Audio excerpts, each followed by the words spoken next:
اعوذ باللہ السمیع العلیم من الشیطان الرجیم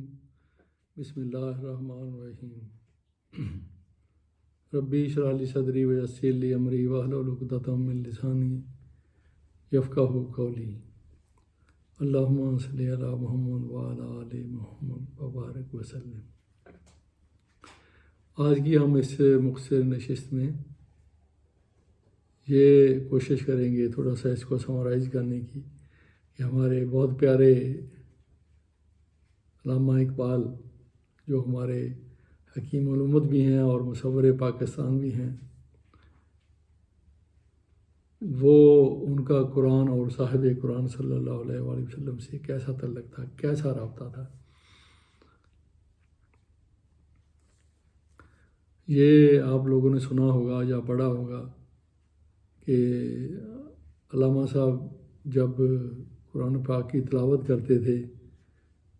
یا حضور اکرم رحمت عالم صلی اللہ علیہ وآلہ وسلم کا ذکر مبارک آپ کے سامنے ہوتا تھا تو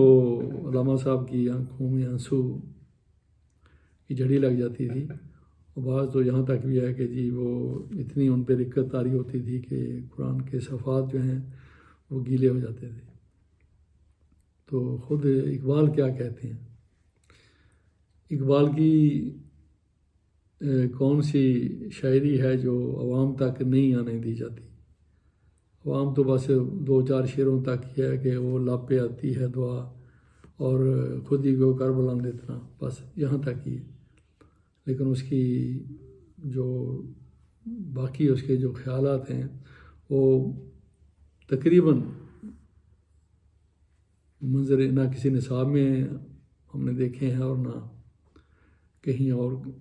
کسی میڈیا پہ آتے ہیں۔ تو اب ہم تھوڑی سی جھلک اس کی کوشش کریں گے پیش کرنے کی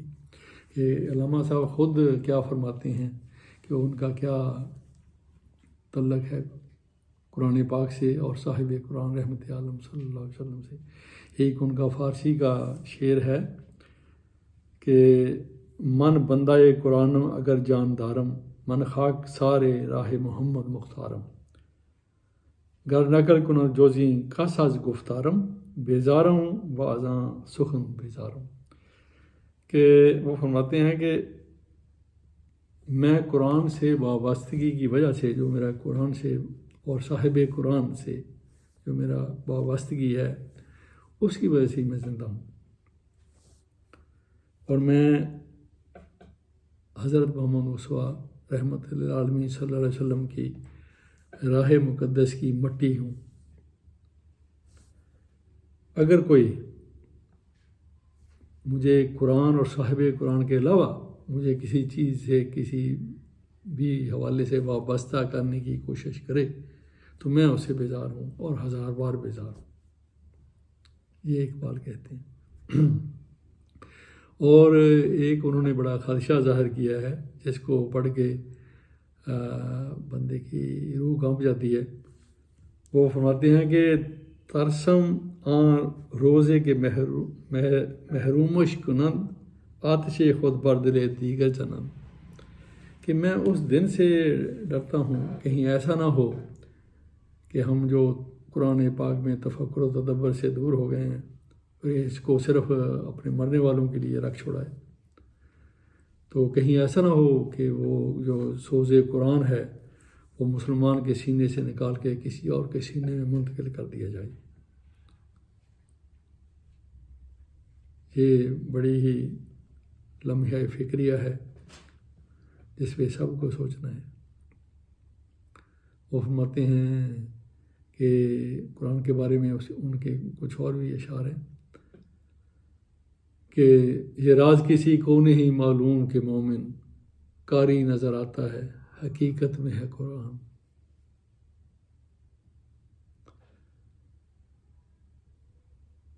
احکام تیرے حق ہیں مگر اپنے مفسر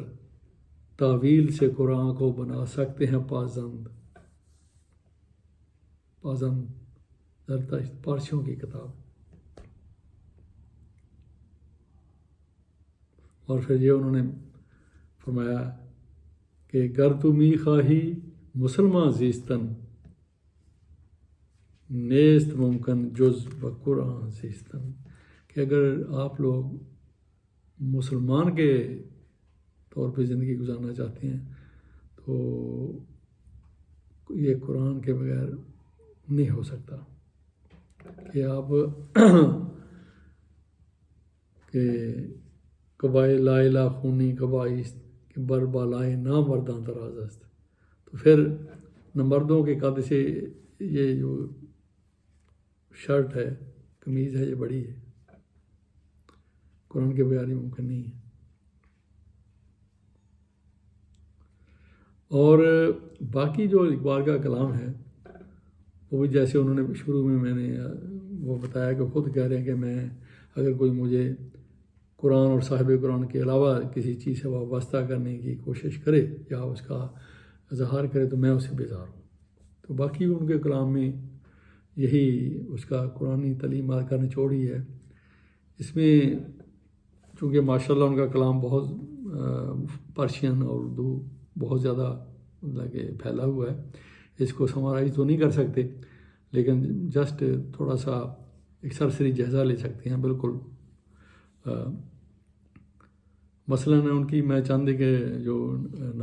نظمیں ہیں یا کلام ہے ان کا ذکر کروں گا جو وہ بہت زیادہ یعنی اس حوالے سے فیصلہ کن ہے۔ مثلاً ان کی ایک نظم ہے ابلیس کی مجلس شورا، بہت مشہور نظم ہے۔ اس میں وہ ابلیس سب سے بڑا خطرہ یہی ظاہر کرتا ہے اپنے وہ کرندوں سے، یہی کہتا ہے کہ تم بھرپور کوشش یہی کرو کہ جو حضور پیغمبر کا آئین پیغمبر ہے یہ مسلمان پہ آشکارا نہ ہو، یہ انہی سنت مبارکہ تک رہے کہ جو جس سے ہمارے نظام کو خطرہ نہ ہو، باقی جو آپ کا آئین ہے وہ وہاں تک اس کی نظر نہیں جانی چاہیے، اس پہ آشکارا نہیں ہونے چاہیے، تم اپنا اس حساب سے کوئی سیٹنگ کرو، یہ ابلیس کہتا ہے اپنی مجلس شورا میں۔ اسی طرح بہت ساری مطلب کہ ان کی سرمایہ داری پہ ان کا کلام بہت اہم ہے، بہت زیادہ ہے، جاگیرداری بھی بہت ہے، اور جو معذرت کے ساتھ ہمارے جو بزرگان دین جن کی زندگیاں شہبازوں کی طرح تھیں، شاہینوں سے بھی بڑھ کے تھیں ان کی نکاحیں اور ان کے زندگی کا انداز، لیکن آج ان کے جو گدی نشین ہیں وہ اقبال نے جب ان کی حالت دیکھی تو اس پہ بھی انہوں نے کمنٹ کیا جو کہ ہمارے تک نہیں پہنچتا۔ اسی طرح ان کی بڑی مشہور ایک نظم ہے لیلن خدا کے حضور میں بال جبریل میں، لیلن جو رشین انقلابی تھا کہ وہ اللہ کے حضور پہنچ کے کیا کہتا ہے، اس نے کی تھوڑی میں آپ کو جھلک دکھاتا ہوں۔ یہ آپ دیکھیں کہ قرآن ان کا کلام ہے، قرآنی جو تھیم ہے اس سے کیسے میچ کرتا ہے۔ وہ اینڈ پہ کہتے ہیں اس نظم کے کہ تو قادر و عادل ہے مگر تیرے جہاں میں ہیں تلخ بہت بندہ مزدور کے اوقات، کب ڈوبے گا سرمایہ پرستی کا سفینہ، دنیا ہے تیری منتظر روز مکافات۔ اس میں اسی طرح ایک ان کی پوئم ہے کہ فرشتے ایک گیت گاتے ہیں تو اللہ تعالیٰ اس کے جواب میں کیا فرماتے ہیں۔ اللہ تعالیٰ اس کے فرشتے کہتے ہیں کہ عقل ہے بے زمام ابھی، عشق ہے بے مقام ابھی، نقش گرے ازل تیرا نقش ہے ناتمام ابھی، خلق خدا کی گھات میں رند و فقیہ ہو میر و پیر۔ ویری امپورٹنٹ، کیا بات ہے، لگتا ہے کہ اقبال نے آج یہ شعر کہا ہے، سبحان۔ خلق خدا کی گھات میں رند و فقیہ ہو میر و پیر، تیرے جہاں میں ہے وہی گردش صبح و شام ابھی، تیرے امیر مال مست تیرے فقیر حال مست، بندہ ہے کوچا گرد ابھی خواجہ بلند بام ابھی۔ تو فرشتوں سے پھر اللہ تعالیٰ یہ فرشتوں کا گیت سن کے اللہ تعالیٰ فرمان خدا کیا ہے، فرشتوں سے اللہ تعالیٰ کیا کہتے ہیں، یہ بھی بال جبریل کی نظم ہے۔ اٹھو میری دنیا کے غریبوں کو جگا دو، کاف عمرہ کے در و دیوار ہلا دو، سلطانی جمہور کا آتا ہے زمانہ، جو نقش کہوں تم کو نظر آئے مٹا دو، جس کھیت سے دہقاں کو میسر نہیں روزی، اس کھیت کے ہر خوشہ گندم کو جلا دو، کیوں خالق و مخلوق میں حائل رہیں پردے، پیران کلیسا کو کلیسا سے اٹھا دو۔ میں ناخوش و بیزار ہوں مرمر کی سلوں سے، میرے لیے مٹی کا حرم اور بنا دو۔ کیا بات ہے۔ اسی طرح سرمایہ اور محنت اور سرمایہ کے سلسلے میں وہ ان کا بڑی سرمایہ اور محنت بڑی مشہور ایک نظم ہے کہ بندہ مزدور کو جا کر میرا پیغام دے، خضر کا پیغام کیا یہ ہے پیام کائنات۔ خضر کے حوالے سے مطلب یہ ان کی پوئم جو ہے خضر، جواب خضر کے حوالے سے یہ باغ درا میں ہے۔ اے کہ تجھ کو کھا گیا، خضر کہہ رہے ہیں، اے کہ تجھ کو کھا گیا سرمایہ دار ہیلا گر، شاخ آہو پر رہی صدیوں تلک تیری برات، دست دولت آفرین کو مزد یوں ملتی رہی۔ مزد مین ویجز، اجرت۔ دولت آفرین وہ اقبال مانتے ہیں کہ جو دولت آفرین دولت پیدا کرنے والا جو ہے ہاتھ ہے وہ مزدور کا ہاتھ ہے۔ اہل ثروت جیسے دیتے ہیں غریبوں کو زکوٰۃ، مکر کی چالوں سے بازی لے گیا سرمایہ دار، انتہائی سادگی سے کھا گیا مزدور مات۔ اب کس میں حوصلہ ہے ایسی شاعری علامہ اقبال کی؟ وہ نصابوں میں کوئی شامل کرنے دے گا یا وہ کہیں اس میں میڈیم آنے دے گا؟ کس نہ کر در جہاں محتاج کس، نقطۂ شرعی مبین است و بس۔ ہمیں تو اقبال پڑھ کے پتہ چلا کہ شریعت یا شرع کا تھیم کیا ہے۔ ہمارے یہاں کہ کس نہ قدر در جہاں محتاج کس، کوئی کسی کا محتاج، بندہ بندے کا محتاج نہ ہو، یہ شریعت یہی شرع کا نچوڑ ہے۔ کس نہ قدر در جہاں محتاج کس، نقطۂ شرع مبین است و بس۔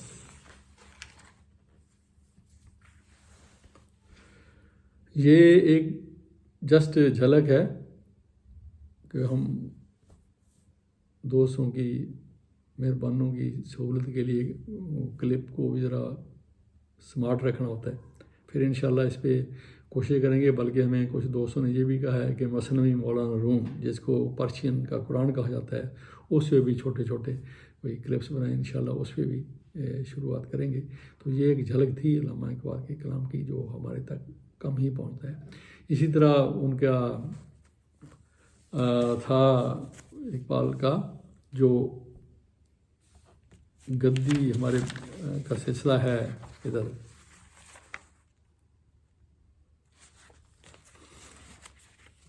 ایک اور انہوں نے بڑی خوبصورت چھوٹی سی نظم ہے،